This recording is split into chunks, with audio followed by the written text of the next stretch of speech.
Welcome to the kitchen sink. We will chat, we will make you think. You will not want to go to the loo. You could miss a lot if you had that poo. Stay and watch and join in. Yeah! Yes! Hello, indeed. Hello, how are you? Are you well? I hope you... Yes, I can hear Lucy. Welcome to the kitchen sink. Hello! And is it that way or that way? That way? That's Lucy. If this is your first time to us, we are a chat show. Hello, Hugh, with comedic leanings. So like a comedy chat show. And every week, me and Lucy, basically, we've never met in real life. This is us getting to know each other online through the medium of a show. And every week we have a special guest. This week we have Esyllt Sears, who is a fantastic Welsh comedian. And then we always review a comedy show. And in the final section, today we are reviewing Gimme, Gimme, Gimme, which is on BBC iPlayer. So hopefully some people have watched it and we can all join along in our review of it. So that's our intro. Second time we've done a proper intro, Lucy. What do you think? I think you're marvellous. It's as if you know what we're doing. Yeah, almost. Maybe next week we'll get you putting something into the intro as well. Once we can trust your internet. I saw everyone's praying for your internet this week, Lucy. You have been before. Lucy's internet loves us like the Grinch loves Christmas. Yes. Frankly. So before we go, tomorrow the modem arrives. Yay! Modem. Oh, look, we are ever so slightly, top twins. Ever so slightly. That's cool, isn't it? Mine's quite a pastel green. But you're matching my Miami mint. Yeah. Oh, cool. How are you anyway, Lucy? How's things? How's your week been? All good. My truck is drivable now. Which makes my life better. Yes, nice to know you're not gonna die. I don't feel like I'm sort of changing some sort of steampunk truck. Yeah. Although I could see you in steampunk costume. Right, you know what? A friend of the show, Ali Hancock, has a lot of steampunk costume. I'm sure she could lend you. You'd look excellent wandering around the countryside, dumping your wares. What is it you carry? Today I was carrying clay. Ooh. Okay. This is I don't know, but it's not long happened to me. But somebody complained that something off the back of my truck landed on their car and smashed their windscreen. Did it? Well, they took photos of my truck. Oh my God! Can't get away with anything these days. Can't even smash another man's car. You have what's called a sheet that goes over your load and keeps your load in. Right. And the office rang me and said that, you know, there are photos of your truck and you didn't have your sheet on, which means things can jump out and break things. And the fact is, I wasn't actually carrying anything at the time. There was nothing to fall out of my lorry. Oh. So I spoke to a colleague of mine and they went, well, you know what's happened? They got up this morning, poured hot water on their windscreen to get the ice off. Yeah. Saw me and thought they did it. Yeah, we'll just blame that one. Yeah. And oh my gosh. The fact I was empty, I was the first truck not to have a load from this place. And it was just roll of a dice who was, you know, you go up there to get stuff. There was nothing there. I was the first person. And just that far away from having a load on, which would have proved the guy right. But the fact is, no, I didn't. So screw you, random. It's happened before. I had a woman ring up my other company when I was driving the Arctics and said that I'd pushed her off the road and that I was using my phone like this whilst doing it. And because I've got an iPhone, doing all right for myself, I do all my instructions through the phone. So I'll say, hey, Marie, send a message to, or hey, Marie. So the fact that, I never hold my phone like that. And I said, did they mention that I was female? No. I said, I reckon they would have noticed if. Yeah. And she was a woman. There we go. Was a woman. So she clearly did it. She Oh, talking about women, right? I've got a new Christmas jumper. Right. I love this. I don't know if this will show the right way or not, but this is from a company called, I'm obviously not getting paid for this, but from a company called Sparks, I think they're called. Let's check the label. Yeah, the Spark Company. I can't wait to wear this out and about in Swansea. Can you see that? Slay the patriarchy. Oh, that's amazing. How cool is that? You'll have to send me the link for that. I so will. So I've got purple, but they do have pink as well. And I think they've got a Black Friday 10% off or something. But I just want to, I just want to buy so much stuff from there. They've got things like, feminism, like a retro T-shirt. It's all really a feminist site. So, and I earlier on this year, I went for a run. So it's pre-COVID. I went for a run with a T-shirt that I'd bought called, and on it says, "Female is not a genre." Oh my god, the weird looks I got! Like people like, oh, like really mad stares, and I'm like, come on, guys. But I wonder, because we're in our little comedy bubble, and then we're like, hey, we're all very right on. You're very aware of all the, all the things you have to be aware that everyone should be aware of. Like hashtag Me Too, and and trans rights and all the rest of it. You have to be aware of this stuff, because otherwise you will get, because it's the right thing to do, but also because you get crucified by somebody constantly aware of it. So yeah, I'm just like thinking, oh, that's normal, isn't it? Shouting, yeah, keep away, Santa. Well, I've got to say, I really noticed. Have you noticed, like with all the Christmas stuff, all you see is male figures. All I see is like Santa. Rudolph's a bloke, even. We need to get. Okay, we got Mrs. Claus, but she's clearly an afterthought. Yes, Lucy. Okay, so on the last episode, was it the last episode or the last episode before of Big World Small Talk? Yeah.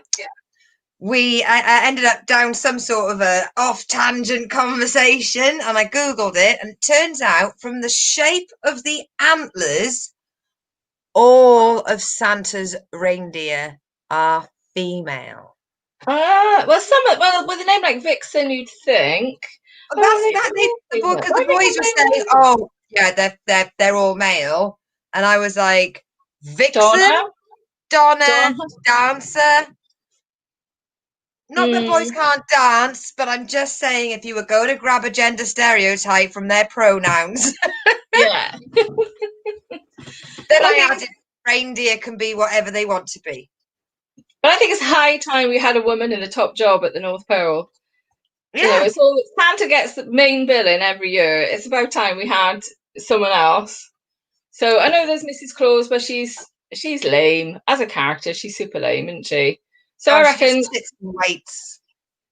Yeah, I reckon we could come up with a good female character for, or maybe we can make the North Pole gender neutral.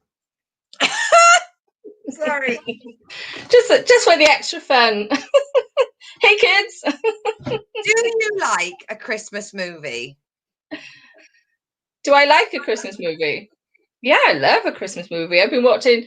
I haven't watched any Christmas movies yet, but over Christmas I do have the Christmas movies. Can't watch them until like a couple of days before Christmas Eve.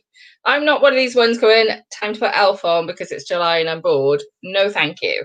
Has to be Christmas movies at Christmas, and then I've got my New Year's movie, which is a bit problematic these days. Trading Places. Which I love Trading Places. But it is problematic these days. So I just don't tell anyone that I watch it. But I still watch it. I love it. It's so good. But, Blazing Saddles could also be seen as problematic as well. But yeah, so it's got to be like Elf. What Christmas movies do you like? I like Elf.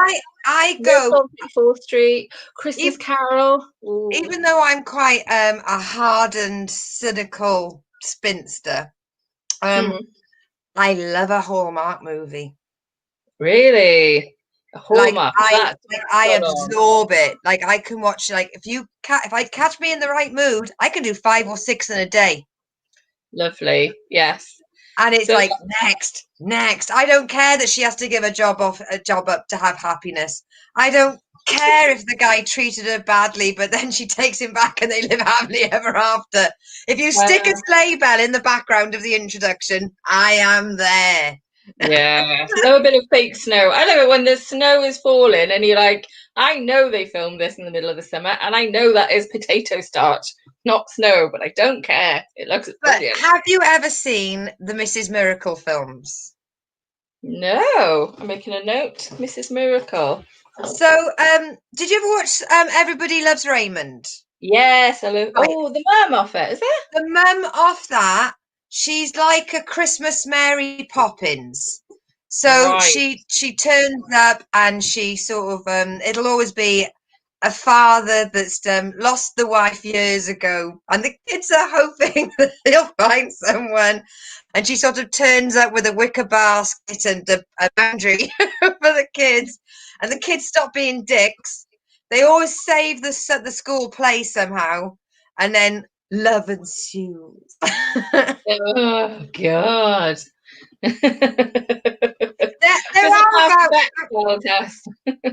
are about 3 or 4 of them where the woman saves the company, or or a pay rise. I mean, there's it's very difficult to be such a staunch feminist and love Christmas movies. You really have to turn off that part of your brain. Yeah, it gets harder the more feminist you get. You just got to get a squeezy toy, or just shout into a pillow every now and then. It's like, where are the women?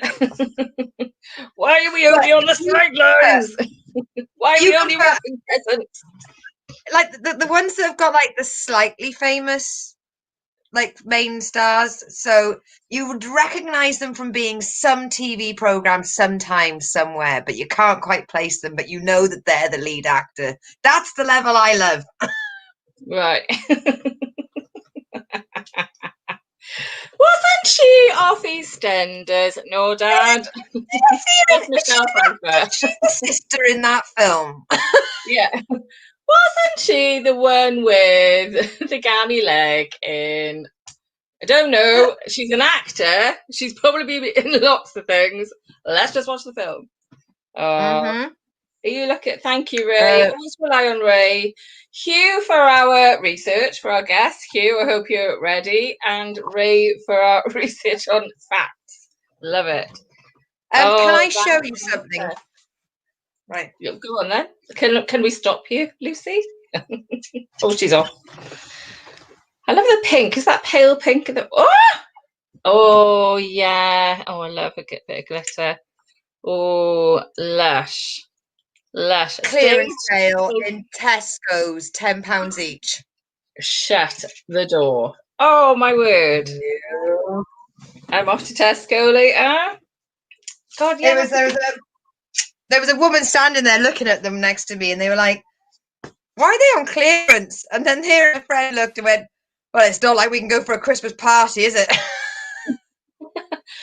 But sequins don't go out of fashion. So let it snow, let it, rain bargains on all of us.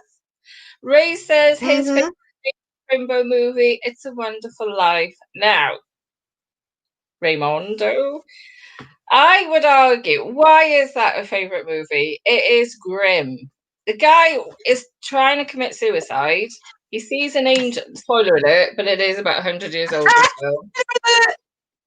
Spoiler alert, everyone. But he's like friggin', he's 100 years old. He's not 100 years old. It's James Stewart, but James Stewart wanting to top himself is a bit grim, I have to say. But there's, what makes it a Christmas movie? Oh yeah, it's Christmas Eve, is it? When he decides, I'm going to walk out with my family. Is that right? I don't know. I've only watched it once. I also get annoyed by that movie, but for different reasons. I love James Stewart because he's just so handsome. So handsome. But it's sort of like you have to take shit off people and never stand up for yourself if you want a wonderful life. Yes, that's it. Yeah, I suppose that's a good lesson. Maybe it's like, when you run a 10K that you're not prepared for, and you're like, it's grim all the way through, but at the end you just, I love life. It's a wonderful life. It's grim all the way through, and then at the end you're like, oh, they're happy and it's finished. Yay! I feel amazing. Sorry. Doesn't he? He snaps and he's like, I want people to stop being horrible to me and stop pushing me around and stop looking over me. I want to, fuck you, what if I never existed? and the moral of the story is, keep your mouth shut. Oh, Melanie says James Stewart was very good in Rear Window. Now I got to, never mind James Stewart, Melanie. What about Grace? Princess Grace of Monaco, wasn't she in Rear Window? That's such a classy film. Bloody love that film. That's lush. I'm just going to have a quick read of what Graham's saying. Hi, Graham. Hi, Graham. Back to recoup. Put it below me. PS. Right, let's put it on the screen. We can all read it together then. Watched me the other day. Couldn't take it seriously. Not being insufferable icon. Everybody loves Raymond. Fair enough. Thanks, William. Yeah, and Ray, by the way, sorry to pee all over your favourite Christmas film. Yeah, no, didn't mean to do that. Didn't mean to do that, but you know what I'm like. You have met me. You know what I'm like. I don't think, and then it just comes out my head. So I do think. Oh, yes, Melanie. She was. So she, yes, I think she was in Vertigo as well. By the way, sorry, for the podcast. Oh, yes. So that's something I missed out of the intro. People are watching us from all over.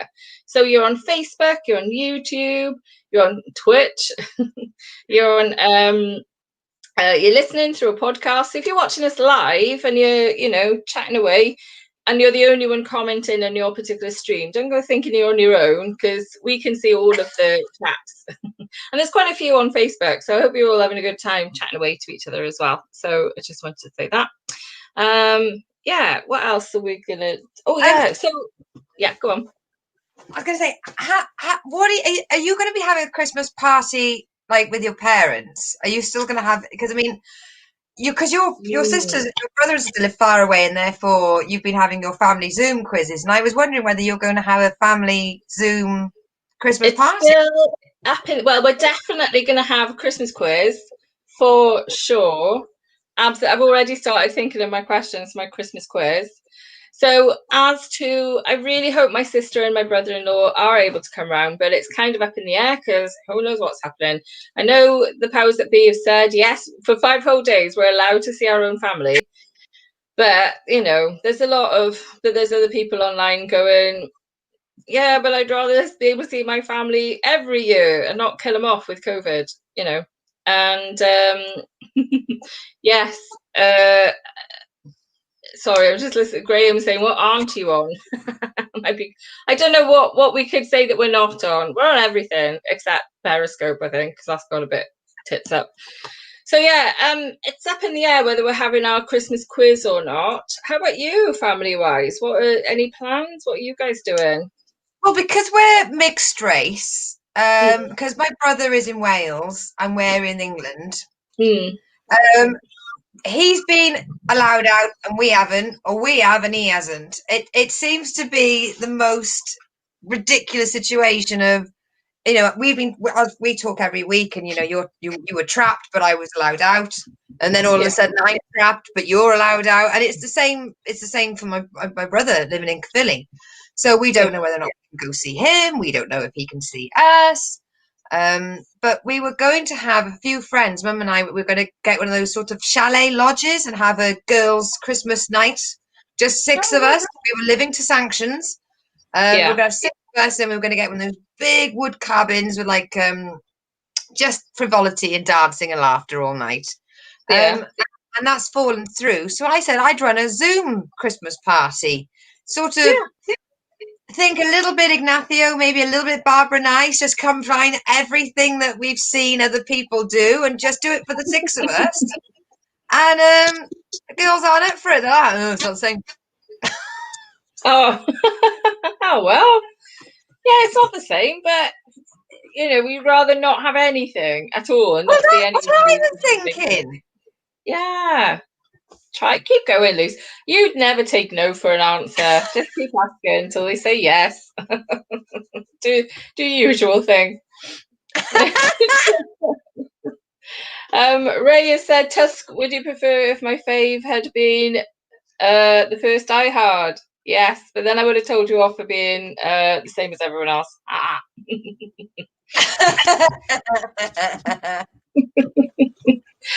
So yeah, Christmas wise, I think the other thing is I'm currently, so I have, when I watch my Christmas stuff, so I'm at the moment I'm watching all the Christmas, how to do your house up Christmassy things.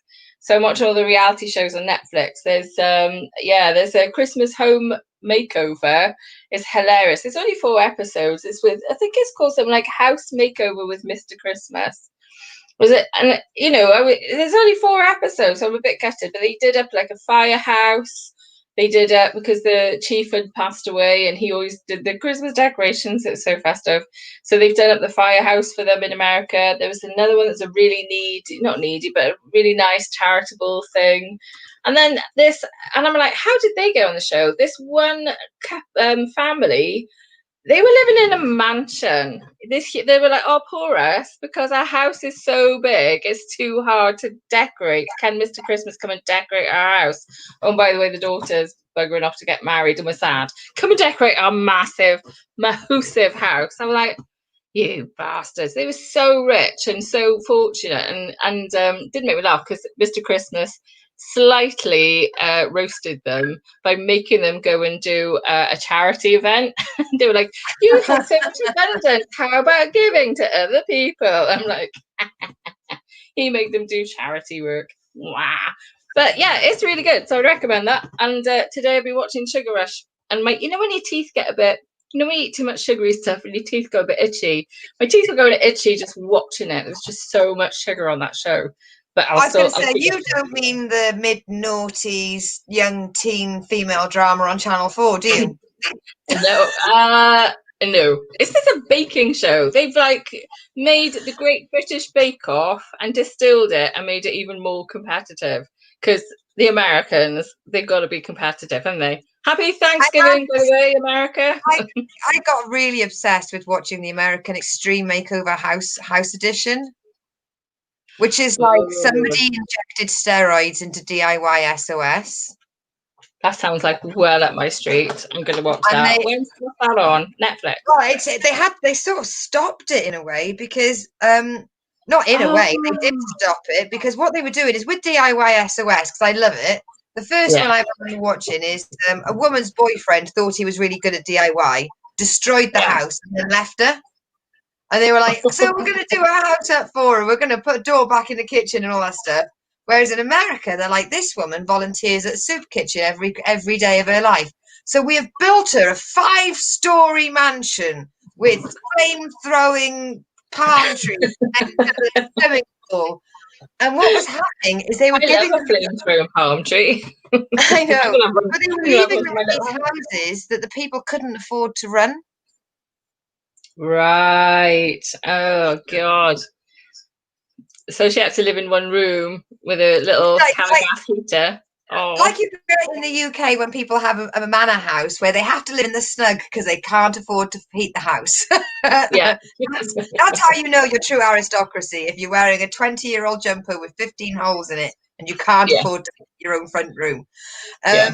But in America, they would just get bigger and bigger and bigger. Like the kid was into cars, so they'd give him a bedroom, but with half a car sticking out of the wall. Oh my God. They do go big in America, don't they? Go big or go home. I think Buckingham Palace is probably like the size of a normal family home over there. Well, I mean, over 400 rooms. They could do a DIY SOS at that Frogmore cottage. Oh yeah. They do it cheaper than 2.4 million. Yeah, I bet there's many builders out there. I'll do that for. I'm happy to live. I don't mind taking it off their hands if they want someone to live there rent free. Keep burglars out. I don't mind giving it a shot. Although I do think someone's living in there now. Has somebody moved in? Yes. Eugenie. Oh yes, Eugenie. Oh bless. I feel sorry for Andrew's kid. Anyway, I don't want to go off on that tangent. You like me? Although, have you been watching The Crown? It's really good. No, I love The Crown. No. Oh, so good. But I had to go on Twitch and say, just a reminder, this is not a documentary, because there were so many people going, poor Diana, she was robbed and all this. It's like, because it made it look like she met Charles and then he went, right, do you want to get married or what? And 6 weeks later they were married. Because you can't watch The Crown without Googling the shit of everything. And no, they actually got married 4 years after they met. So, he did wait till she was 20 instead of marry her at 16. Is a bit shocking how young she was when they met. Yeah. 16. Anyway, like I say, let's not. We were talking Christmas. Christmas is so much more fun than the royal bloody family. Not all the messages get through to the StreamYard. So I check all the. So that's what I do when I'm looking down. I'm checking that we haven't missed anyone, and we've got a hi. Loving this from previous sync guest Katie Zane. Yay! Hi, Katie.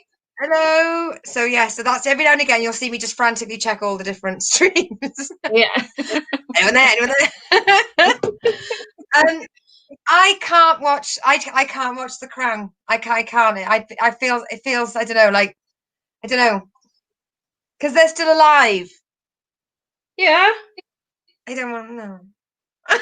You know how much money they get off us, the British public, and how much they bring in. Well, yeah, I'm pro royal. I quite like the royals. I'd be sad if the royals went, but I would be happy if they didn't take quite so much of a. If we could look at it as like, okay, they bring in a lot of money. Why do we leave the Parliament out of it then? If they could make the money, let's leave us out of it. Let's leave us having to give them money in order for them to give it back. Anyway. But this is a big subject.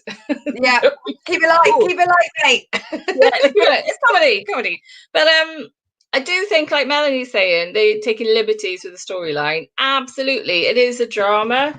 I do worry that they, people do think it's a documentary when it's absolutely not. But that's because the characters are based on real people. That is the confusing line. It's because.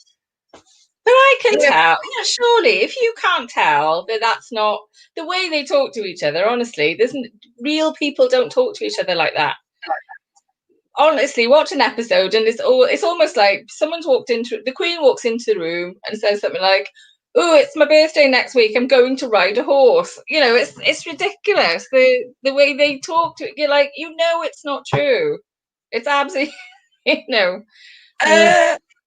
Oh my God! I can just see you getting called up for the next series. Apparently, then Olivia Colman is standing down. Excuse me, Miss Bridgman. We're looking for another queen. It's my birthday. I can ride a horse. We hear you can ride a horse, apparently. No, I said the Queen's riding a horse. The Olivia's not in the next one, but you wouldn't know that because you don't watch it. But she's not in the next one. Imelda Staunton's the new queen because they're moving on a bit. Imelda. Love a bit of Imelda. She's amazing. She's so cruel in Harry Potter. But before we go on to that next conversational cul-de-sac, we got somebody in our dining room, Lucy. Yes, we do. And we have an intro for our guests now, don't we? Yeah, we do. So I'm going to press these buttons. And then we're going to bring in our guest, and I am very excited. Let's just bring her in. Special guest time, special guest time, special guest time. So welcome into our kitchen is Esyllt Sears. Yay! Oh wow, an intro! What an intro! Yeah. Oh, how lovely is it to see you, Esyllt? How are you? I'm good, thanks. I'm really good. And I'm in my kitchen as well. So, Oh, yay. yeah, we're bridging. Yay. Yeah. Thank you so much for Oh. having me, because I've literally got nothing on at the moment. If you had literally anything else, you would have had to go, oh, I'm awfully busy. I'm so sorry. Oh God, no. I've got my hair to dye. Didn't it? I would have done this anyway, but I mean, when you usually go on stuff like this, and you know you're going to have a chat, and someone will ask you, what are you up to at the moment? And at the moment, it's a bit like, nothing. Sweet Effie. So yeah, I loved your Christmas chat. I'm all about an early Christmas this year. All over. Yeah. Have you done a drive around the streets to see who's put their trees up, so you can be secretly a bit like they've got their tree up too early? The earliest house I saw was about half a mile away. Sorry, because I live out in the sticks, so half a mile away is basically next door. And they did it like once Halloween was done, like it was as if some snowman had vomited all over their house. Yeah. Love it. So, the kids absolutely love it. So yeah. Oh, somebody's ringing me. Sorry. Can I introduce you to Lucy? Lucy, Esyllt, Lucy. Hello. You're right. We've never met. Yes. Oh, it's my mum and dad again. I'm going to mute and check they're okay. Hang on. Okay. Sorry. There we go. And every week at the same time, we have a show, and this is not the first time Sarah's mum has rung. It's hilarious. But it's a typical mum thing, though, isn't it? It's a typical mum But thing. you can't not answer that. No. That would be the one time you know. They'd be dead in a ditch. Yeah, exactly. Exactly. Oh my God. Please let them not be dead in a ditch. No, I've said that. I know. It came out of my mouth. I was like, oh, shut up. She's smiling. She's smiling. Are they alive still? Are they both I love my mum. Hi, Mum. Oh, you got your thing. Hi, Mum. Oh, you got your thing tonight. I know you're doing a TV thing. Yes, I'm doing it. Oh, right. I'll ring you later. I'm like, no, is everything okay? I don't want to be like, it's okay. I'm lying on the floor. I'll wait 2 hours. No, she's fine. Everything's fine. She's just ringing me. Sorry, everyone. Mum says hi, by the way. Sarah's mum. What we're talking about? Are we still on Christmas? No, we were talking about what would happen if parents were dead. So when we're dead? No, we were just discussing what would happen if your parents were dead. Oh, yeah, that's fine. Keep it light.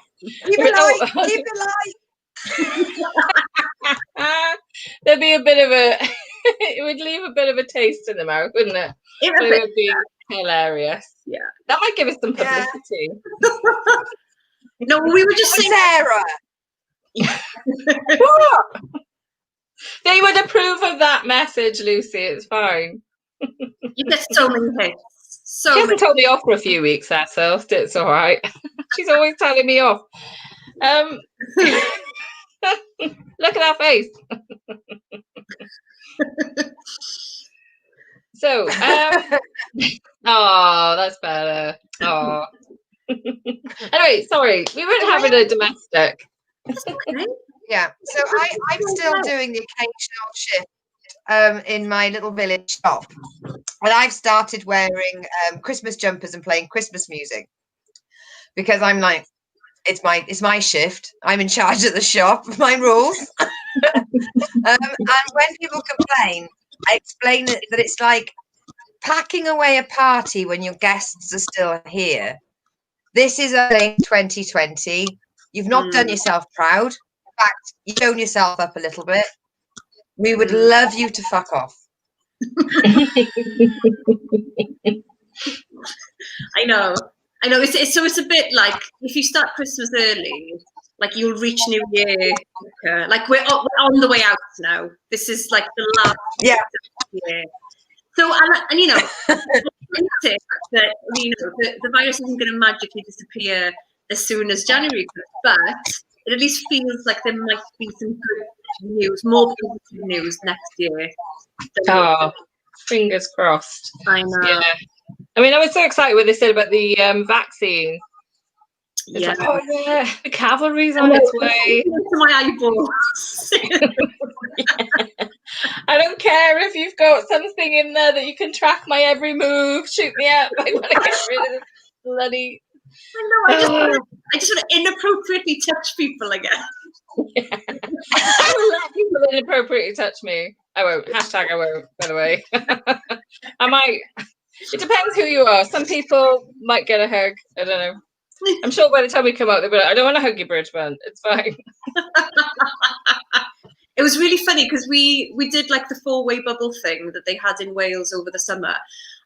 So I got to hug my parents. But it was really awkward. You know, when you imagine like this massive, big, like, oh my God, you know, we've all been stuck in the house for 7 months, you know, and it's really emotional. But basically, we were in her like utility room up against the boiler. Are they playing that? Oh, my darling. On the background. Was there a pottery wheel anywhere? And my mum went a bit rigid because I don't think she was quite ready for the hug, and I don't think she's still ready for it. She's been so cautious, which is good because at least I haven't had to tell her off. But yeah, she was a bit. So lucky. She was a bit. What are you doing? I had to tell. Oh, you were so lucky. I had to take my mum food shopping. Because my dad, you know, early doors, I was doing their food shopping for them. And then my mum had had enough of my dad. And she's like, you have to take me food shopping. I'm like, okay, but mum, you have to wear a mask. Okay, fine. You've got to stay away. Trying to get my mum to stay 2 meters from anyone is the devil's own job. Because she's like, I'm at the supermarket. I'm going, Mum, you're too close. Move back. Oh God, I'm going to be done for elder abuse one day. She's like, oh sorry, everyone. I'm like, she's like leaning over people to get, and she touches every single bloody fruit. She's like, oh, I'm not sure about this butternut squash. Touching, I'm like, no, you've touched it, you bought it. Don't go. They're all the same. It's fine. How can you squeeze a butternut squash to decide if it's fresh or not? It's just buy a friggin' choose one and every single one in the basket. Oh my God, drives me insane. Although last weekend we went to Morrison's in Lechley. I know, hot. And this guy was in the car park and I'm waiting to straighten up. So I come out a little bit to straighten up and come back. And this car careers around the corner and he had to emergency brake because I'm like halfway out straightening up. And he was like, oh, like that. And I let it rip, guys. I was like, screw you, except not saying screw you. I'm like, you were going too fast. And I was giving him all the V's as he went past. And my mum was there and I parked up and stuff. She went, do you want to go home? I was like, oh, sorry, Mum. He was in the wrong. But that's so obviously like months of tension. It just happened to come out at that point. Like that man was going to get it for stuff that happened back in March. Yeah. COVID is all your fault, you asshole. Oh, so at least you didn't have to take your mum bloody food shopping. So there is that. Yeah. So, but, I started a new job the other day, and when I get nervous, I shake people's hands. If I introduce I find it an icebreaker. I'll be like, "All right, my name's Lucy," and I'll shake your hand. I watch myself doing it because my hand swings really like a big barn door, comes out. Sometimes I even throw in a wink. And I just started a new job, and I'm meeting a colleague on does the bricks, and just went straight up to her, and I was like, "All right, I'm Lucy," and we just both shook each other's hands, and then we looked at each other's hands and we always went, ah!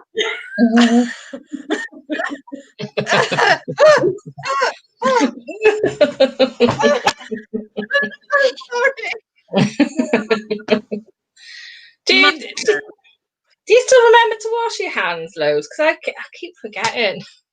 I do it in a way because I've got small kids and I've got a few animals as well, so I'm constantly washing my hands anyway. So yeah, that hasn't really changed. Although the kids, with kids though, they're just disgusting. Like they're just disgusting. I remember the beginning of all of this when they were talking about how to blow your nose and dispose of the tissue, and then wash your hands and stuff like this. And it's like, I've watched my son just sit there, just picking and studying his nose, and then he might eat it, he might not. And I've seen him wipe it on like the wall in the bedroom. And how is all this meant to, help anything? I do feel for all the mums out there. I felt quite quite lucky beginning of lockdown. I'm like, I'm single and I live alone. I'm like, yes, because my friend, a mum of a 3-year-old and a 1-year-old, just turned 1, and I'm like, the 3-year-old, bless him. He's 4 actually. He's just turned 4, I think. I'll have to double check. Yeah, he's just had his birthday, so he's 4, and it's just. He just started going to school, just started getting used to a full day, and then having to be home all the time. He was quite happy, but she's like, having to entertain a flipping 3-year-old and a 1-year-old. That's tough going, isn't it? How did you manage? Alcohol? Yeah, a lot of it. Didn't really manage. It was really funny because it would go like in peaks and troughs. So some days I'd be flying, and they'd find me really funny, and it'd be a nice day, and we'd go out and we'd find stuff, and they'd get really interested in it. And then a couple of days would come where I would just be lying on the bottom bunk in their bedroom in the dark. My husband was sorting stuff out. It was just incredible how having them at home massively affected my mental health, and I don't think it wasn't them. Yeah, hang on now. So just listening right now. It's not that I hate them. Yeah. I love spending time with them. I think it was the pressure of the fact that I was meant to be teaching them. Oh my God, yeah. That they could potentially be at home until the end of the year, and I didn't want them to not have achieved anything. But it was painful, my son, bless him, he was only 3 at the time, and he was really keen. He was a proper Scot. He's mummy's boy anyway, so he was always really keen to do a task and stuff. My daughter, on the other hand, who's now 7, was a bloody nightmare. And just it would take like half an hour for her to just do one sum or something. And he's sitting there like, well, just do it, just write it down, just do it. Why aren't you doing it? Why aren't you writing this down? And I really think that, because I'm quite a good disciplinarian, but I think teachers have such an important role to play when it comes to disciplining kids, and also for them to be with peers, so they understand from their peers what they can and can't do, and maybe they'll be disciplined in front of their peers, stuff like that. They have such an important role to play, teachers. I have so much admiration for them, because by the end, we were at loggerheads. It was like a face-off, like who's gonna crack first. No, and also, we'd be in separate rooms all day. Just neither of us would want to see the other one. Yeah, not you again, mummy. I need to see other people. The other thing as well, which the government failed to put into all of this while they were deciding what we were doing, is that teachers are very well trained, unlike parents, for teaching. It is a skill. It's not like, anyone can teach. So that's really not the case. As me and Lucy are being qualified teachers, so it drives me insane when anyone's like, I'll just chuck on a course. Exactly. So I know about your teaching background, Sarah, but what do you teach, Lucy? I used to teach 11 to 19. Started off as IT, and then went to what I call extreme teaching. I was a supply teacher for 8 years, and I fucking loved it. But then they changed it.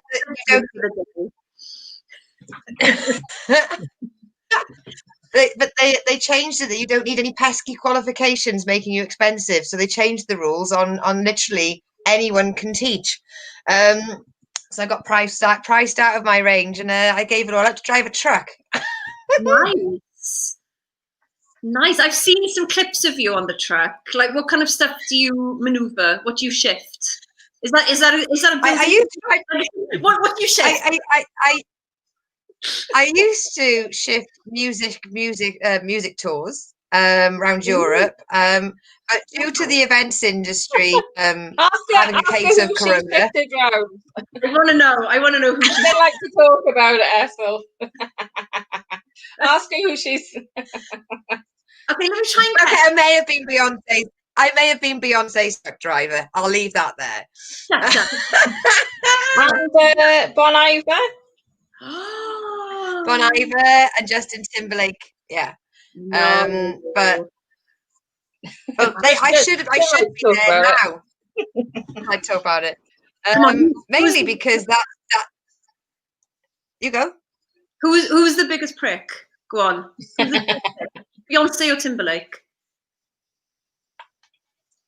That's a Beyonce. It's got to be Beyonce, isn't it? Yeah. I bet Justin Timberlake is lovely. Do you think? I bet he's helping you take stuff off the truck and everything. Overall, Justin Timberlake is lovely, but Beyonce fed us. So, you know. Oh yeah. I think food above politeness, maybe. Yeah. Being nice is so far, but ultimately, if you're dealing with hungry people, no one's nice. Oh but I sort of with what I've loved is when I used to have kids that were bad as students, and I would ring the parents up to say, you know, little Johnny's been a dick, and they'd always sort of be like, "Well, he's an angel when he's at home. You know, I don't understand." And I just really hope that all those parents got to see behind the curtain on the fact that little Johnny is actually a fucking wanker. Yeah. Oh yeah. I'm sure many appearance eyes were opened over lockdown. Yeah. And glued shut probably by their kids. I don't see the problem in my daughter having her mobile phone in maths. Fast forward to COVID, they're like, put your phone down. We are doing your times table. Some people choose to be homeschoolers, like our friend Steph is a homeschool. She teaches her kids at home. That's mad, isn't it? Yeah, because me and my husband, we've often talked about going to live abroad for a bit, before we got married and stuff. And he always said, because he's a qualified teacher as well, and he always said, "Oh, I wouldn't mind, doing some homeschooling." This romanticized idea about it. I think that it means that your children are a bit freer. You get to choose what they learn. They can roam, whatever the fuck that means. And, but the reality of it is, at the end of all that, they need to be at a certain level to be able to work and just operate in society. It's a hell of a responsibility, isn't it? And I think, I always find, like, I teach adults, and I teach adults to read and write, and also to improve on their maths as well as IT. IT in particular, I'll quite often have met someone these like, well, I tried to get my daughter to teach me IT, but she just got so frustrated. She'd be like, "It's just click that one, Dad." Or, you can get just really frustrated on the person that you're teaching if they're too close to you. I think you do need that extra level, don't you, of separateness. Because if you know someone too well, you can, family, oh God, can I just do a public apology to my dad? Because family quiz last Saturday, right? My dad, right, his questions, I don't know why, but he bloody loves it if he does questions that are too hard for anyone to answer. It's like, he loves talking about frigging Winston Churchill and Henry VIII for a start. So I've had to start researching Henry VIII. I don't want to know about Henry VIII. He's probably the most misogynistic king out there. We couldn't divorce him. He just killed him off, right? So Henry VIII, and then Winston Churchill was basically Boris Johnson, and in the old days, and they only liked him when they absolutely needed him to win the war, and then after that they were, see ya, you're too radical for us, dude. So, but I do apologize. I need to apologize to my dad, because one of the questions was, what is 7 cubed?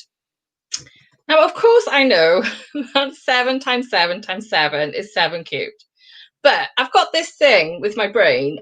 When it comes to any kind of maths, and I teach maths, but it comes to any kind of maths, my brain just freezes.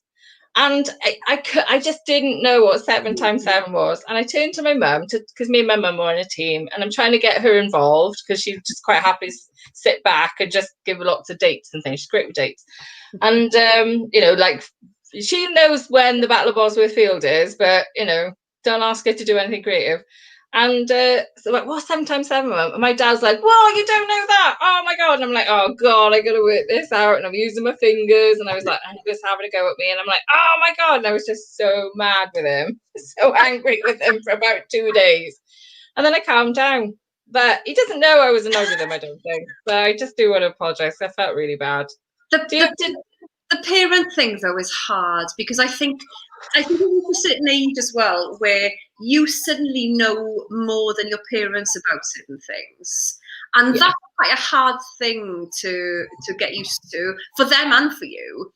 And my dad is one of those as well. Like, he's very clued up on a lot of stuff. But we're meant to be doing an interview with Radio Cymru on Monday, my dad and I. They have this slot at lunchtime where they talk to 2 people who do something. My dad used to be in a band, and so we're going to be talking about what we do. And oh my God, they want to do the interview via Skype. They don't need the video; they just need the quality of the sound. And it's taken like 2 days to just to agree to do it over Skype. And we're going to have to test it, because I don't trust him to be able to just do it like that on the day. And we have to contact them as well. They don't call us. I'm so nervous about this. Like, and it's not a big deal, but it's just, and you don't want to push it either, because I'm trying to tell him what to do. But I know if I say it in a certain way, he'll get really annoyed with me. Yes. Oh yes, I know that. Pretty much every week for 20 weeks. It was like, right, they had the link to the Zoom code. All they had to do was click the link. Just click the link, Dad. Click the link. And because with older people, they're just like stabbing away at the screen. I'm like, no. Just press on it. So it took about 20 weeks to get him to click the link. And then it took another 20 weeks. It feels like this is week 156 of lockdown now, isn't it? Yeah. So it took another like 50 odd weeks for him to say yes to the audio. He doesn't trust the audio. And in the end, that's why I'm like, right, I'm on Mum's team. So I'm just gonna have to be around the house. It's so much easier. But I can't go around this Saturday, so it's going to be like, oh. So honestly, I had to ring up for him to click on it. Right, talk me through it. It took like 20 minutes. This is every week. It's incredible, and it's funny how I think certain parents as well. I don't know if both your parents are like this, but my mum was definitely like this, that she thought she was old before her time. Like, so even when she was in her late 40s, 50s, she was like, oh yeah, I don't need to know about email. I don't need to know. It took my sister to live in Italy for 3 years for her to actually sign up to email. And it took this pandemic for her to sign up to online banking. So it's just... Oh, yeah. I can't imagine. My dad does it all. So if he pops his clogs, my mum, I'm just going to have to move in with her, I think. Because she will not do anything. What are your parents like, Lucy? I think your mum's pretty. Well, my mother's because she's on the council and the council can't meet, so they're doing everything by Zoom. So I have been setting her up each meeting for her Zoom meeting, and she's next to me. She's right there in front of me. The computer is here. Her face is here. One time I left her to do it by herself, and she rang me And only dogs could hear the notes that she was hitting. How dare you! You've left me! I don't know why I press. Nothing's coming. And I'm like, just press the button. You've watched me do it now for 4 months or however long it was. What she's been doing is I've been going towards the computer and Mum's been doing this. La la la la. La la la la la. I've got an IT technician. La, la, la, la, la. Is it ready? Is it ready? Oh, brilliant. Yeah. Hello, everyone. I just didn't realise that you could watch something this far away from your face for so many weeks, repeatedly be done, and have nothing. She wouldn't even be able to recognise the Zoom icon. And I was like, but we do it each time. Well, I didn't have to look. Wow. Amazing. To be fair, the Zoom icon is blue and white. So it's the same as Facebook and Twitter. And like my dad, to be fair to him, I'm like, just press the Zoom one and trying to describe it. And he's like, oh, it's gone through to Facebook, or it's like, oh, that doesn't look like Zoom. But that's Twitter, Dad. You know, it's we've talked about this before, haven't we? And it's like, why are they all going to be bloody blue? There are other colours on the planet. And it's Hugh that highlighted the fact. At the time, I was like full on with my Miami mint in the background. He's like sending some in blue in the background. So Hugh is our resident researcher, and he's got a question for you, Esyllt. So that's good. And I thought, wow, what a fan. So I'll ask the question because we have a podcast as well. We don't want our Houston listener to be like, what are they on about? So Hugh Janus says, hi Esyllt. Was singing at the Royal Albert Hall your biggest gig, and has Annika Rice still got a restraining order against you for stalking her in Zara clothes shop? Great question, Hugh. I do. I love Zara. I love Zara. I love. Yeah. Love you, Hugh. Love you. So, did you sing at the Royal Albert Hall, Esyllt? I did sing at the Royal Albert Hall. Oh my god, that's so cool. And I was only 8 years old. Oh. Why didn't you have the same career as Charlotte Church then? What happened? I'm too edgy. Right. Too edgy for opera. You were singing opera at 8 years old. No, it was school's proms, so it was like a school's proms competition. Choirs had to compete and stuff, and yeah, so we did it twice. Once was in the festival hall on the what's it called? Not Sandbanks. That's down in the South Bank. Sandbank sounds better though, doesn't it? On the Sandbanks. And then the other year was in the Royal Albert Hall. The only like coup there though is that I was the only one from my year who was in the choir. So I was the youngest in the choir because I had such a nice voice. They had to have me. Oh. Do you still do any singing? No. Absolutely not. More importantly, is it still on your CV? Oh, do you know what? I haven't, since I've started doing comedy, I don't really have a CV anymore. It's a bit like, what have you done? It's like, you know, yeah, it's I'd really struggle now if I had to apply for a job.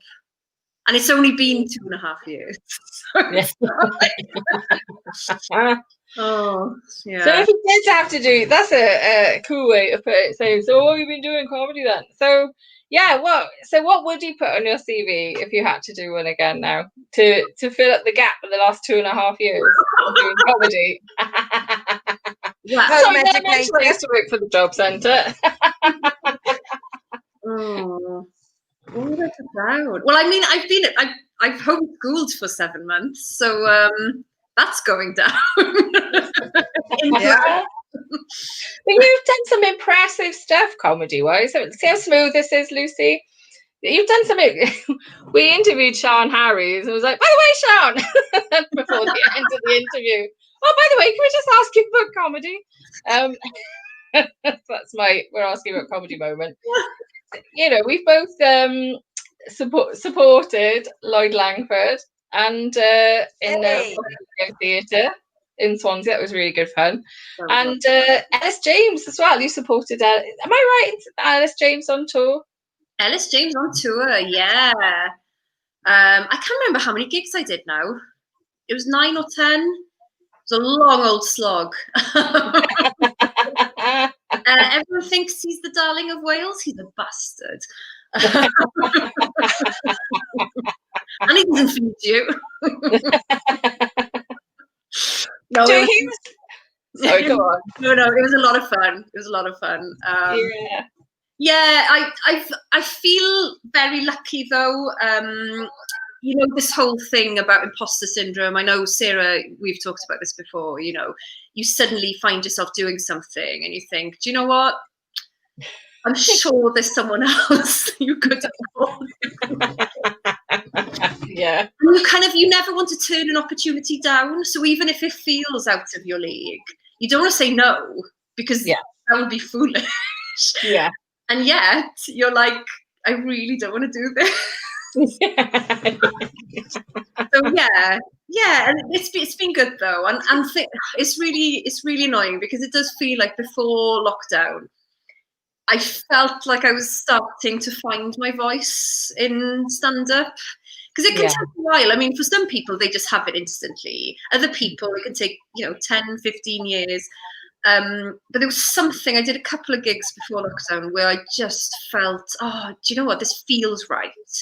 It doesn't feel like a massive big slog to try and hit the jokes. I don't know. There was something, and then suddenly lockdown came. It's like, and even when we've managed to do gigs and stuff, if I've done a couple of online, but I'm not a massive fan. It's been nice to kind of keep my hand in, but it's not the same. And I've done the outdoor gigs, and Sarah, you did one of those for me. Yes, thank you so much. It was so much fun. It was lovely, but it was nice. It was closer to normality, but even still, it was still not what you enjoy doing. So it's it's been tough. It's been tough, but no, I've been massively fortunate, like in the run up to this shit fest. Yeah. It has been a shit. We haven't had Edinburgh Fest. We've had a shit fest. I know.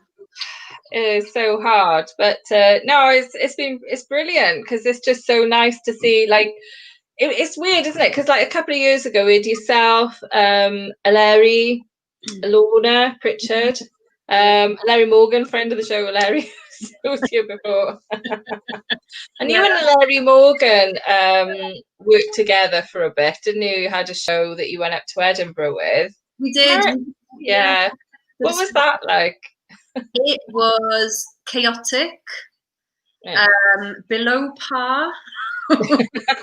We were so blasé about it, like, because for me it was my first time doing a show in Edinburgh. She'd done a split show the previous year. So for me, it was just about finding my feet and getting some experience up there. But we were so awful. Like there were some days where we hadn't sold any tickets, or like no one had turned up when the start time came around, and we'd just be like, we would just give up so easily. Like no one's coming, and then suddenly we'd be lounging in the bar, and then all these people would start walking in. And like, oh, I have to do this now. Okay, fine. I know exactly. So was it a two-woman show? Say again. Was it a two-woman show? Kind of, yeah. So we kind of split it. So Larry would do half an hour, and I would do half an hour. So we'd introduce the hour together. And then we'd finish it off together. So there's a bit of banter and stuff like that. But in the main, like, we had a half an hour show each contained. Yeah. Okay. It's a really good experience because you can split it 3 ways, 4 ways, it's just a really nice way of kind of finding your feet up there. Because it can be quite daunting. And I think doing it with someone else for the first time is such a big help because you have massive lows. You're halfway through and thinking, what have I done? Oh, yeah. Because you're tired, you know, you're missing your family. Like I was up there for a while, you know, hadn't seen my kids for 2 weeks. And it's just, what am I doing? Yes, I had that. I had and you're much younger than me, but I had that real, oh, what are you doing? You're in your mid-40s. What you know, all the teenagers are running around having a great time, and all these kids, like there was a bunch of kids from Russia doing this amazing dancing up on the Royal Mile, and I'm looking at them having the time of their life, and I'm like running around like I'm some sort of blinking child, like a teenager. I'm like, what? Something's gone wrong here. And someone's like, I'm not meant to be doing this. I'm meant to be at home with like a number of children by now. But it's exhausting. It's also mentally exhausting, but also you kind of want to throw yourself into the socializing side of it as well. Yes, I was out every night, and Larry would often turn up somewhere, and I'd just be sat there on my own drinking, just waiting for anyone to just turn up.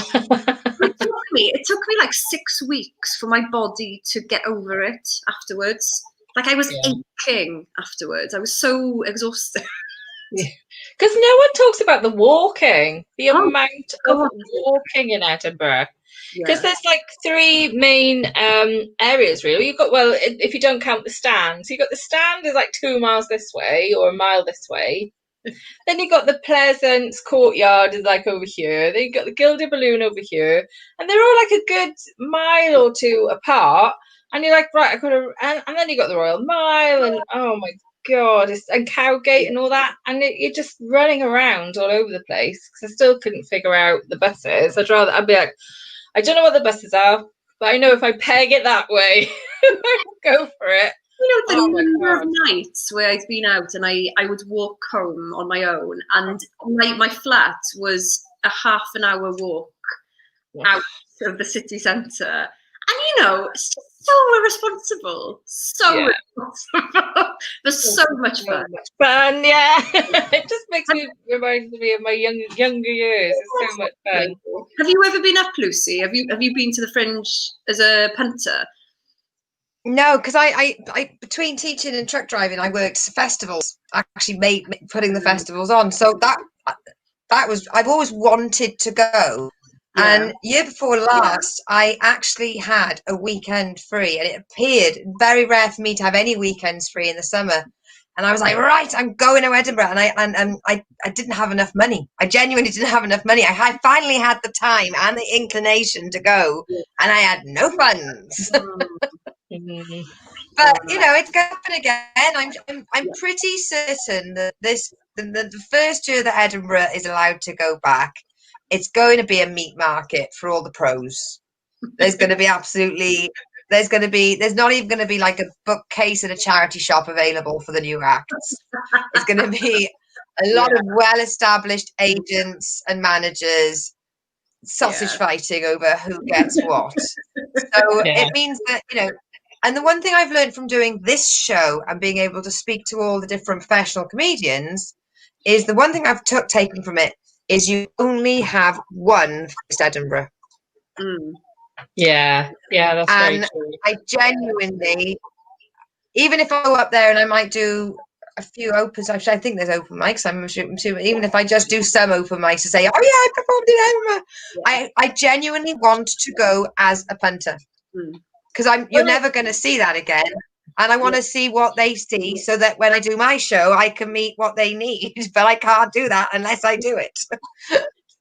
It's recommended to go and do that anyway and get kind of a lay of the land and not get too stressed about it, because it's you put yourself under crazy pressure. But one of the things I love about Edinburgh is like when we're in our own little area, isn't it, in Wales, where it feels like when I started, there was no one doing comedy, but now there's about 30, I'd say, 30 or 40 regulars. And you start to feel like, oh yeah, you know, there's not that many people here, and I'm a big deal or whatever. And then you go to Edinburgh, you're like, oh shit, there's literally thousands. thousands of people that do this. What the hell? You know, it makes you realise what a big mountain it is. Even just to become professional, never mind professional and then get somewhere. Yeah. So, but I love it for that. It's a very humbling experience. Oh, yeah. Oh, cool. Sorry. So, did I mention Lucy's internet's a bit shit?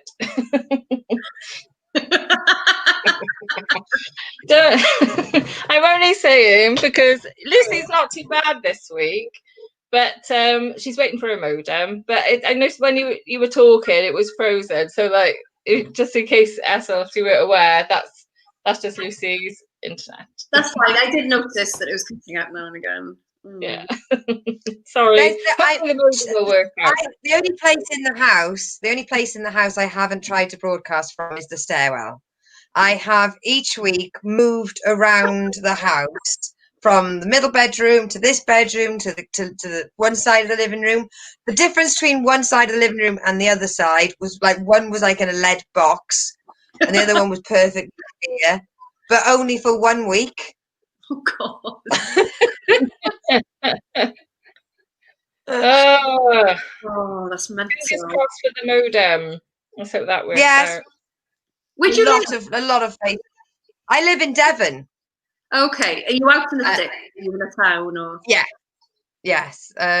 You know, it's like Sarah's been trying to help me, and I've been internet solutions and stuff. And the one thing is always, you know, are your neighbours using their internet? And it's like, I haven't got any. Oh God. Unless my dad's got phones. The other thing I was gonna ask you about as well, Esyllt. This is gonna sound like I'm crowbarring this in a la Sean Harry's. But you also, and I was so proud of this, I don't know why I was proud of it, but amazing. You had a programme on BBC Radio Wales about the perimenopause. Oh, yes. Do you remember that programme we did for like our national broadcaster? I did that a month ago as well, and it's just completely fallen out of my Oh, man.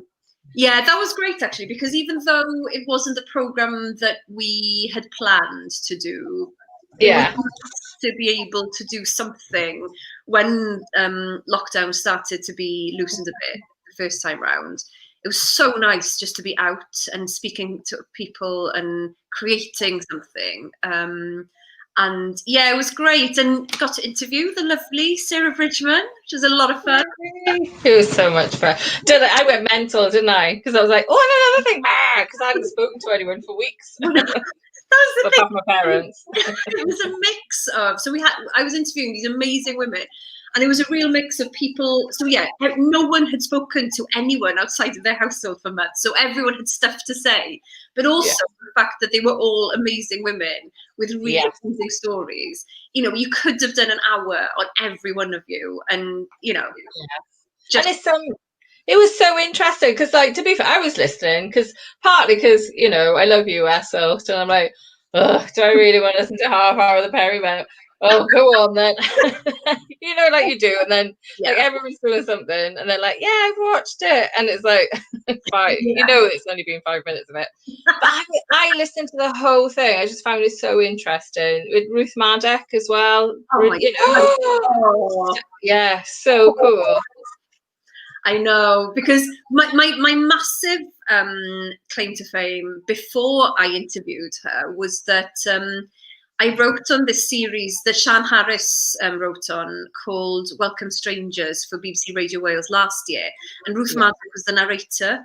But for one of the recordings, she couldn't be there. So I got to be Ruth Maddock for the recording. Oh, wow. And it was the best thing ever. And then suddenly, over the summer, I got to actually interview her. And she's the most amazing person. The most, like, I came off that call just feeling completely re-energized and felt like anything was possible. And it doesn't matter how old you are, as long as you feel that something's right for you, then, you know, basically fuck everyone else. Yes. Just incredible. She was just amazing. Just do you, you know, be you. And I just love her. I fucking love her. Yeah, I know. Isn't there somewhere? Is there meant to be like a high reunion or something? Oh, I don't know. Like some of them are past. Quite a few of them are past now, aren't they? So yeah, I'm sure Sue saw something. Sue Pollard had said something. Oh, I don't know. I'll Google it now. Might be But, something. Yeah, pretty much. I think all the main male characters have left this. They've left this mortal coil. I imagine so. Yeah. Maybe I dreamt it. Or Maybe it was Bruce Maddox and Sue Pollard in a room going, "Oh, do you remember?" And we'd all watch it. Yes. Yeah. We'll be like, yes, we do, Sue. We do remember. You were brilliant. Oh, they are. Oh, Sue Pollard. Online Q&A. Oh, online Q&A. Okay. Yeah. Nice. The live stream will take place. Oh, it happened last night. Oh, what? Oh! Sorry, everyone. Sue Pollard, Ruth Maddock, and Jeffrey Holland played amongst those who are taking part. That's hilarious. That's like Welsh grapevine news for you. Like you're a few days old.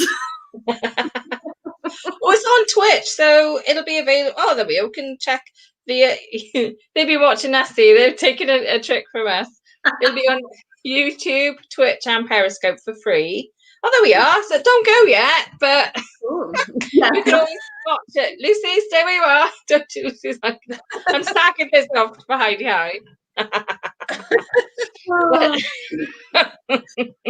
She's like, yeah, I'm just checking for messages.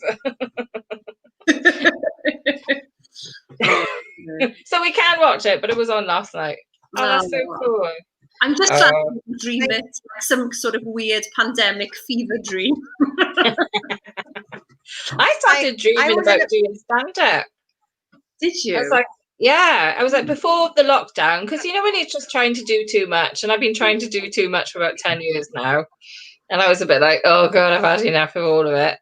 And now it's taken about 6 months, but now I'm like, I've started thinking of not in a, right, I really must think a stand-up way, but it's just coming to me, just like thinking in stand-up terms. And I did have a dream a few weeks, I might have mentioned it on here, I'm not sure, but it was a weird one. It was like one of those ones where I'm performing, and then, you know, I'm performing for like only 3 people, it's standard, but it's in someone's living room, and then someone has a go at me, and that was it. And then Ignacio, friend of the show, wasn't speaking to me in the dream, and I came out going, oh, I better message Ig and make sure he's still talking to me. What's that all about? It's so weird.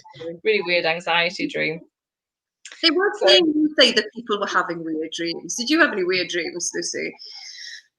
I'm very lucky that I do have weird dreams and I remember them.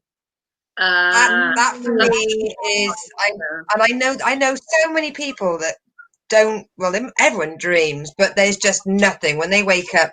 I don't dream. They obviously dream. They just don't remember it. And I put a gig on during our mini lift up because it was lockdown, lift up, lockdown again. And a couple of nights beforehand, I was stood on the stage. There's a load of audience there, and my mouth just went. Ha, ha, ha. And I woke up and I was like, oh, I'm an artist. What word are you putting in front of the word artist? I had an anxiety dream about performing. I've made it. Wow. Sorry, go on. Oh no, because I'll just say really quickly. I had very steamy dreams in the first lockdown. Like really, when I was pregnant with my 2 kids, I would have very vivid dreams about exes of mine, and like very sexual dreams about them, which I had never done before or since. So I don't know if there was something hormonal, and I don't know. But then during lockdown, it was really vivid dreams about crushes I have. Like really vivid. Yeah. That's got it right. I'm Googling that. There's got to be something in that, isn't it? Yeah. My subconscious is going absolutely mental and horny. It says you're fucking horny.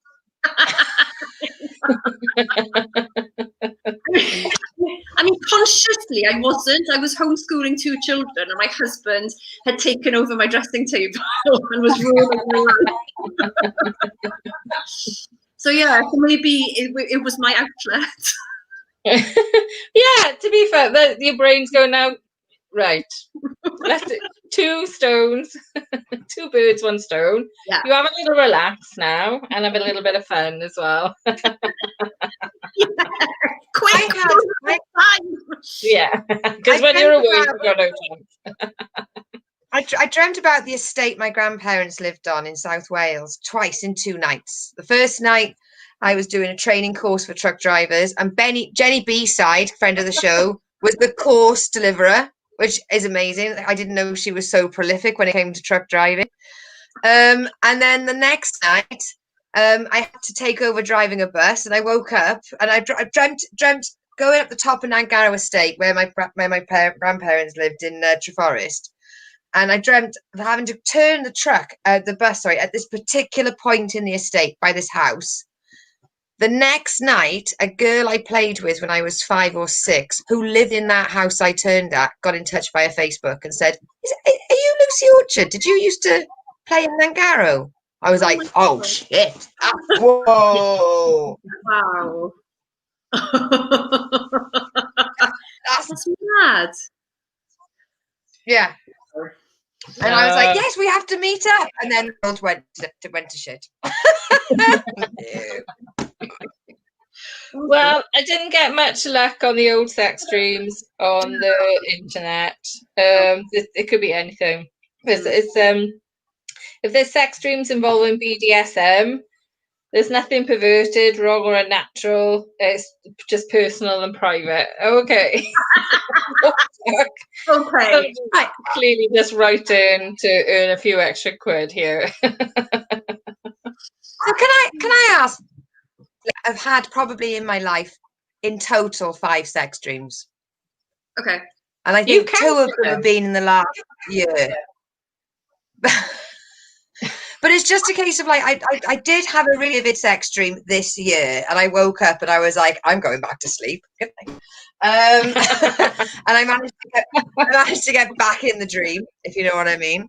But everyone talk about these sex dreams. I don't, I'm 39. You'd think I would have had more. People are like, oh, sex dreams.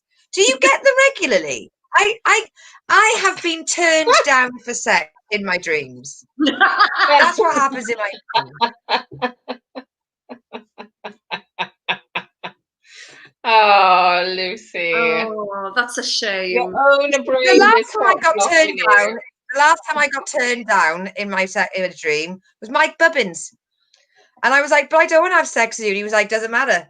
I'm not having sex with you. And I'm like, well, hang on. I didn't want to have sex. I didn't ask you for sex, but why are you saying no?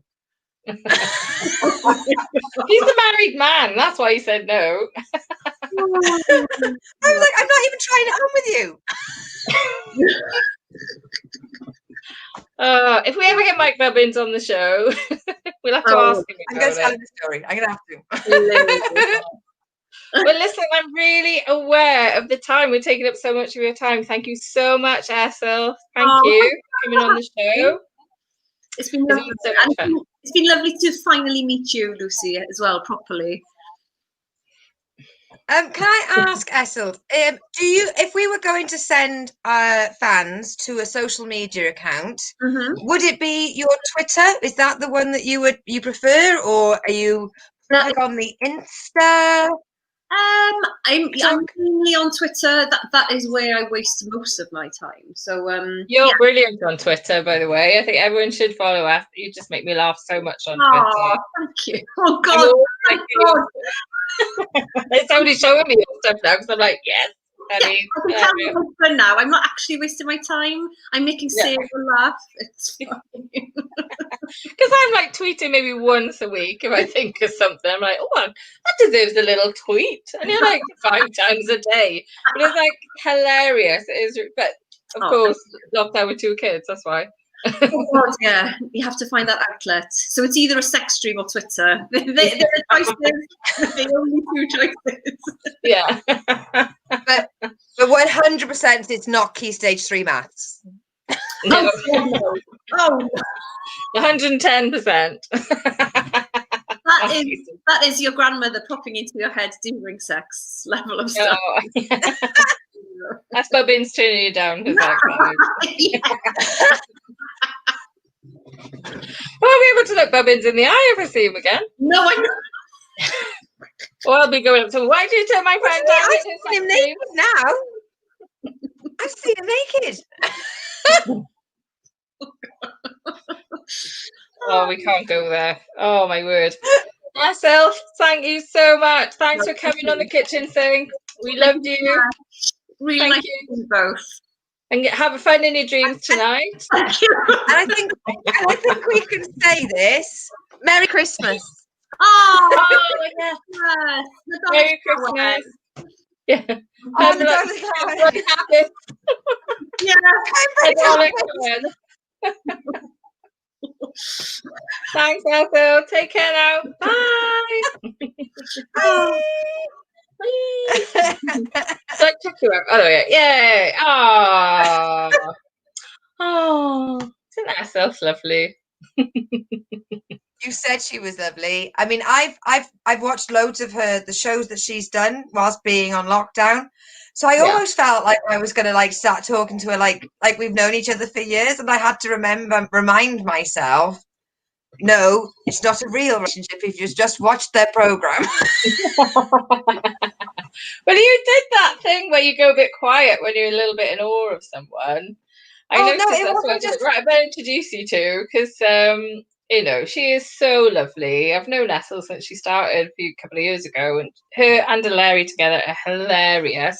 And they did the Rafaz podcast for me, and it's a really good one if you want to seek that out and listen to it. They're just so much fun, those two.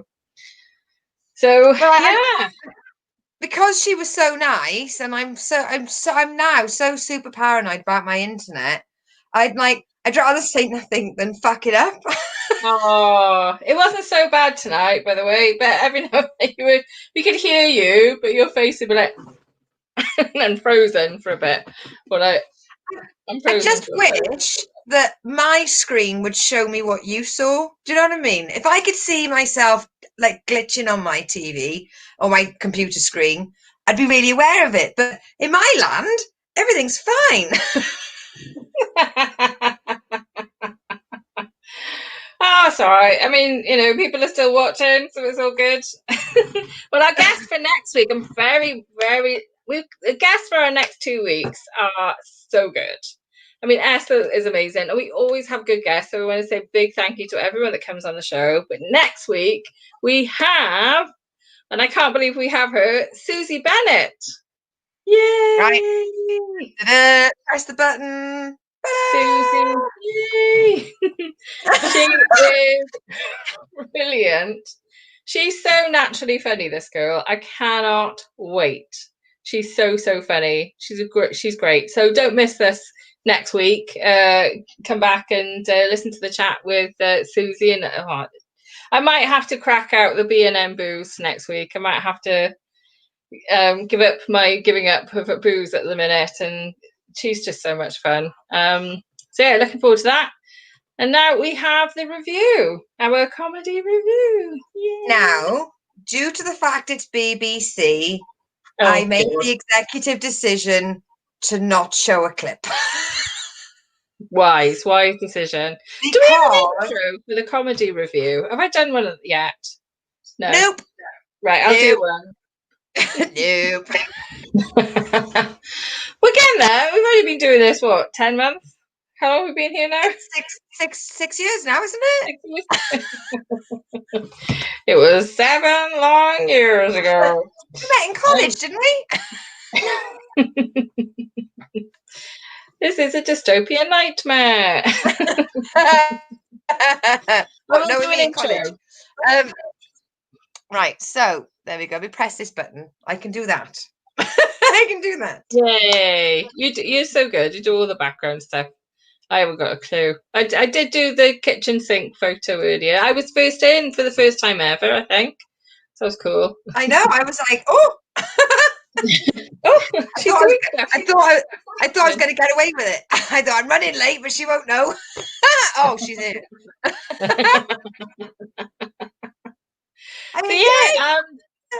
Gimme.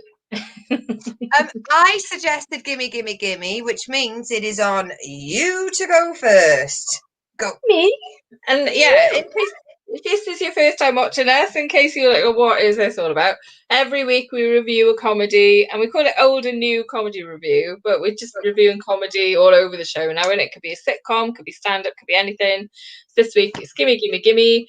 I love Gimme so much. I watched it first time around when it's first, I think I was early 20s or maybe late teens when it first came up. Was first on TV. It stars Kathy Burke and I think is it James Dreyfus? Yeah. As the lead characters. It's a it's a sitcom set in. It's a studio sitcom and it's so funny. It does have a warning beforehand because some of the terminology is no longer acceptable. Yeah. However, I think it was that bad. Surely it wouldn't even be on BBC iPlayer. And it's Kathy Burke. Come on, guys. And it's still really funny. So I think, people would take it with a pinch of salt. I don't think we'd be cancelled for liking it. And I watched the first episode of the first series, and when things were said, it was like, oh, but we had been warned, so it wasn't horrendous, And I think it's always about intention. So the intention behind it was never nasty, or it's about these two people who are basically they're flatmates and they bicker all the time, but in the same way like brother and sister bicker. Yeah. And the first episode is really setting up the characters, but it's almost like these characters straight away. So they've got the two, Linda and what's Tom. The name of the and Tom, and their landlady, and then the new people downstairs. And I just loved it. It's hilarious. It's almost like the old-fashioned stuff that you like, Lucy, but it's bang up to date.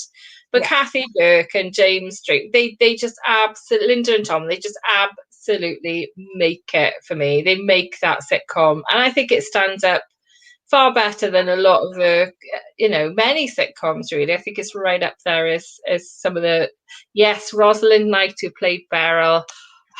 Yeah, Jacques, how funny. She to me is like, Liz Smith is sadly no longer with us. She's like the new Liz Smith. She's so funny. She's been around for donkey's years. Absolutely brilliant. So yeah, I could waffle on about there's nothing I don't like about this sitcom. I absolutely loved it. So thank you for suggesting it. Bad Grandma. Yeah. Did you see? Oh, Friday. Well, we'll talk about Friday Night Dinner in another episode. But yeah. So what did you think, Lucy?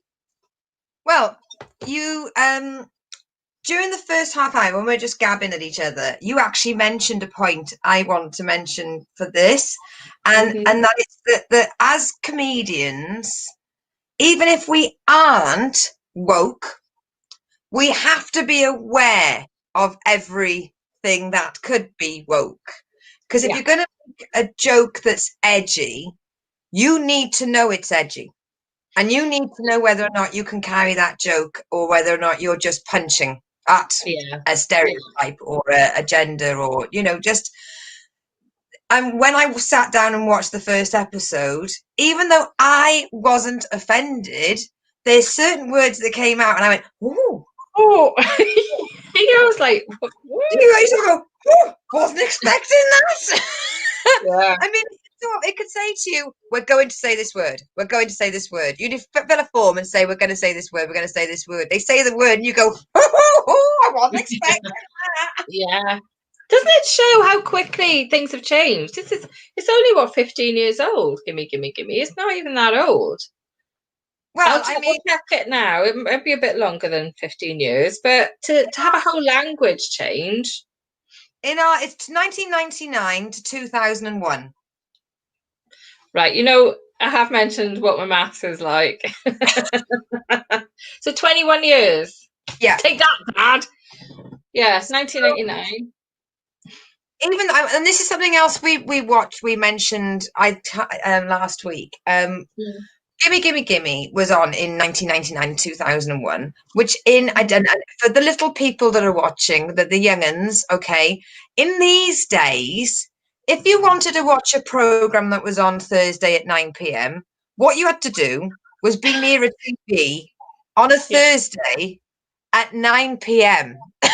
or you miss it, because they might do a repeat at 11 p.m. if you were lucky. And it's very unlikely. You've got more chance of having that rare type O blood than being able to work out how to time a VCR. Yeah. Like we all knew people that knew how to program their VCR, and we secretly judged them for being knobheads, but we were also jealous. I just always ask my parents, make sure you record this. Can you record that? And then ring them. I've recorded it off a payphone. So, although I loved Gimme, I wasn't in the fortunate position to be able to say I watched season 1, episode 1, and I continued to do that throughout the entire show. It was a case of I may have seen episode 3, episode 7. Season 2, episode 1. Oh, there's a repeat on Sunday, so I've seen the first season of episode, because it was all just jumbled up. And back in our day, when TV was live, and we used to have these analog phone systems called TV guides that would tell us when things were on. Like somebody printed out the internet. We could be for another hour being all retro. But the fact is, even though I didn't watch all of the episodes, the series is strong enough for you to be pulled in without watching the full chronological box set. Yeah. And watching that first episode, the minute the neighbour Suze came on, I wanted to punch her teeth in. Because that's exactly what you were supposed to, these are chairs. Oh, hello, girls. And you're just like, oh, shut off, Sue. This rage towards an inanimate character. She's so alpha, isn't she? She's like, because Linda doesn't mince her words with anyone, but she kind of goes all in herself, doesn't she, when Suze is about? Because she knows Suze can get the better of her, really. I suppose looking back in sort of, as Ray put earlier, in 2020 vision, I remember people saying that Linda Hughes was punching down. It was based on somebody that had learning difficulties or a poor childhood, and that they were rinsing it kind of thing. Because the way she'd always go, well, Mummy said you had to put full stops between the letters, or the way she kisses the Liam posters, that she does have problems like that. But then, when you see the confidence of her carrying the milk when she thinks she's being wolf whistled, you're like, I want that fucking confidence. Yeah. It's like if she is clueless as to all this stuff that other people have put on her, I didn't really think of it like that at all. Like when they play the game, her and Tom play the game of let's play Casualty. Yeah. Let's play Hobie City. All I saw was two people having fun and having a laugh in the way that you do with your flatmates, you do with your significant other. If you don't do that, you need to. It's so much fun. You have this little private fun time that you only have with people you know really, really well. I don't see that as being lesser IQ or anything. I didn't see any of that when I watched that program. I just really enjoyed the character. It's not like watching Derek, is it? With Ricky Gervais is actually playing someone with a lower IQ. That I find that's for another program, but I think that is certainly more problematic than Linda Hughes.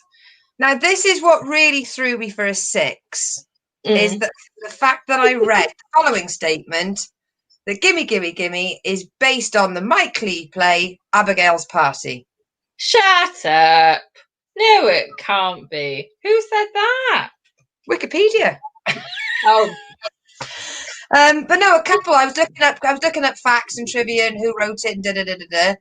And I love Abigail in Abigail's Party, and I suppose I can see that Linda LaHughes is very similar to she thinks she's maybe better than she is. Because I mean, the confidence that Abigail has got and the confidence that Linda has got is through the roof. Yeah. But I certainly wouldn't say they were. I think that's the end of the similarities between them. Abigail would want to please you. Yeah, the fact that they have names. They wear clothes. They wear clothes. But you know, if you didn't like Abigail and said something horrible, Abigail would be quite hurt and take it upon herself. Whereas if you said something like that to Linda, she'd be like, "Oh, fuck off, you lesbo." Yeah.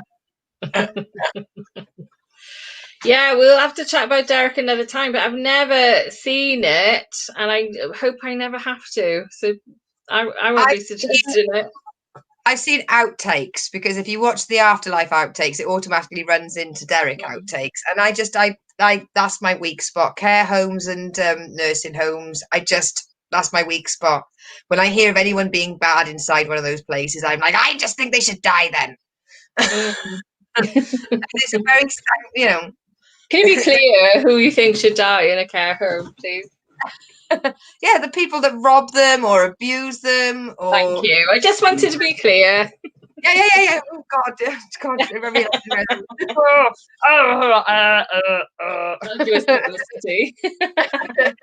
Online chat show thinks people should die. No, we don't. Absolutely not. But yeah, no, people who steal off the elderly, we're taking a turn. Should die and go to hell. We are taking a turn. Loved James Dreyfus, and he went on to star then later, and I remember watching this live episodes, watching pressing the buttons and getting there in the right time. He was in Sybil. Was he? Yeah. I thought you were going to say Holby City, because he was in an episode of Holby City and he was brilliant, but all you could see was his role in Gimme Gimme. Yeah, because Sybil, what's Sybil's surname? Sybil Shepherd. Pardon? Sybil Shepherd, right. Sybil Shepherd was in that show with the woman out of Mamma Mia, and then after that she had a program that was just a sitcom with her publicist was James Dreyfus, and it only lasted one season, and I loved Sybil and I loved James Dreyfus, and I was like, this is the best show ever. And I think it was just me that thought that. Yeah, you were the viewer for that. I was the viewer. Well, he's brilliant. I think he did get massively typecast after that, because I think it was hard to see him as anything else. It was the pair of them was just such a good character, you know. Yeah. We're saying wait for God, because that was. Jeffrey Palmer, that's right. R.I.P. Have a drink for Jeffrey, because he only recently just left. No, it was Tom Stoppard, wasn't it? Jeffrey Palmer was in As Times Goes By. But Tom Stoppard as well. Waiting for God, I love, because Stephanie Coles is probably one of the best female actresses the UK's ever produced. Bit biased, but I think she was awesome. She definitely is in my Venn diagram of actors, you know, old, not around anymore. Yeah. People I want to meet but can't. But I know that James Dreyfus now, and I've seen him in a few dramas, he plays dark now. He plays creepy dark. I've seen him in a couple of murder mysteries where he is with Graham Crowden. Was it not Tom, or was Tom Stoppard the... He's a playwright. He's the top playwright, yeah.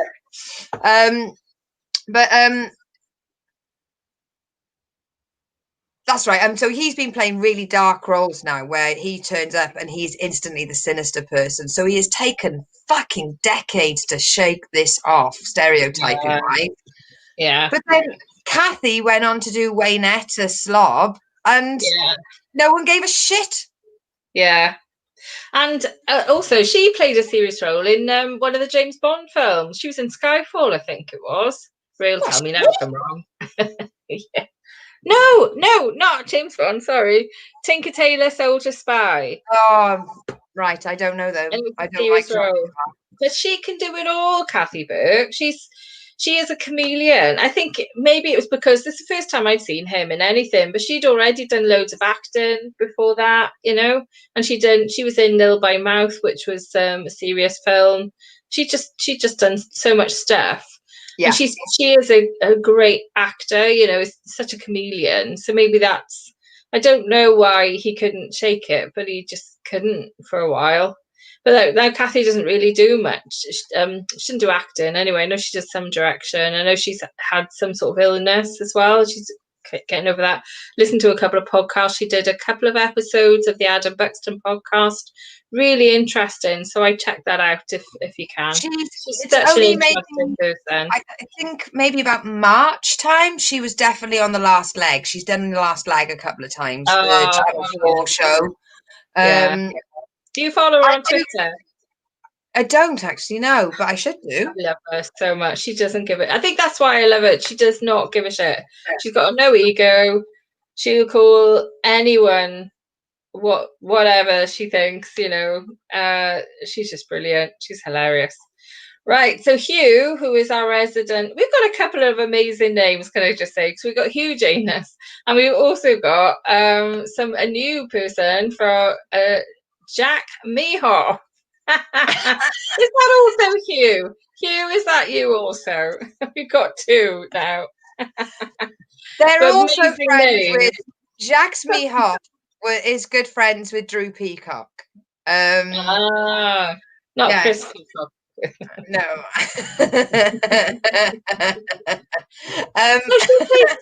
She played Susan to X-Men. So she was into. Are you sure about that, Hugh? I'm Googling. We both just stopped broadcasting. In fairness, we've never questioned a Hugh fact ever. Never. He could tell us ever. He could tell us anything. I think what an amazing coup for them to have got Rosalind Knight. I mean, when you go on IMDb and you look up her credits, you're like, fucking hell! Like, and then that even in that first episode, because they do try and pack a lot into a first episode to get every character in, and she's going, "Do you want to hear from an ex-prostitute?" And on some of her lines were a bit forced, like I'm just pulling my bush, but it was like, you know, for an older woman to have a speaking role in the comedy, you know, and they were going to make her a prostitute with smutty lines, she must have been absolutely loving it. Yeah, she was hilarious. I've got character development and a speaking part? No way. You know I'm over 40, right? Yeah. Right, I'm on Beth Goddard is the name of the actor. And she was in X-Men first, whatever, Mrs. Xavier. And she was in Des. You know, when you're watching something, you're like, I know her from what we were saying earlier. No, that's my dad will always say, "Oh, who was she now? Wasn't she in EastEnders?" It'd be like Michelle Pfeiffer, and I'm like, "No, Dad, Cameron Diaz was not in EastEnders." You know, sometimes you have to shut him up. We're 10 minutes into a program. I'm like, they're actors. Get over it. You know. So I am I'm a little bit like, oh, she's been in loads of stuff. Oh, Beth, look at Beth Goddard. But she is such a good actress, role, though. because she almost physically changes when she plays those suave sort of like I'm a lawyer, or I'm going to be posh and snippy and make a good point kind of characters. And then the minute I saw her wear that fucking jumper with Jez and Suze on it, I wanted to smash her teeth in. Yeah. And I was right there 20 years ago going, oh, fucking hate her. because I couldn't remember it at all, and considering I watched all of it, I couldn't. It was like rewatching it for the first time again, and it, apart from the problematic wording here and there, it was pretty. It held up pretty well. It was pretty fresh, and it would have been really out there because it alludes to threesomes, and it's solid sitcom areas. Can you imagine though if that was set in 2020 and they went, right, the whole premise of the show is that she doesn't turn the piece of paper over, and they'd be like, and then what? And they're like, Joe, what's your called, Joe? No, that's the whole point of the episode. Yeah, but what else happens? No, that is the main point of the show. Yeah. I thought it was the main point. The main point was who was the guy, and the fact she didn't turn it over is what she said. Oh, she thought Pito.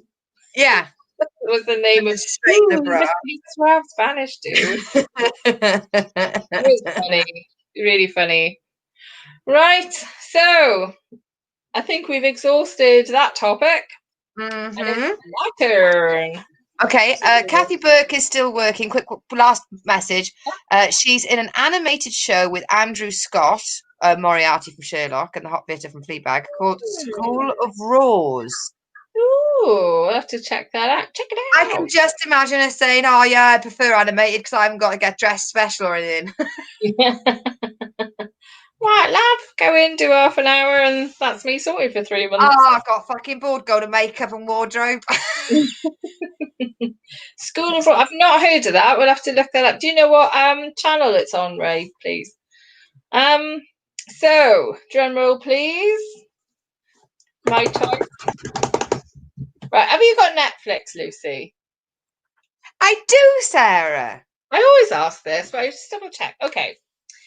Right. So because we were talking so much about Christmas, my suggestion is a sitcom, but it's a specific episode of a sitcom.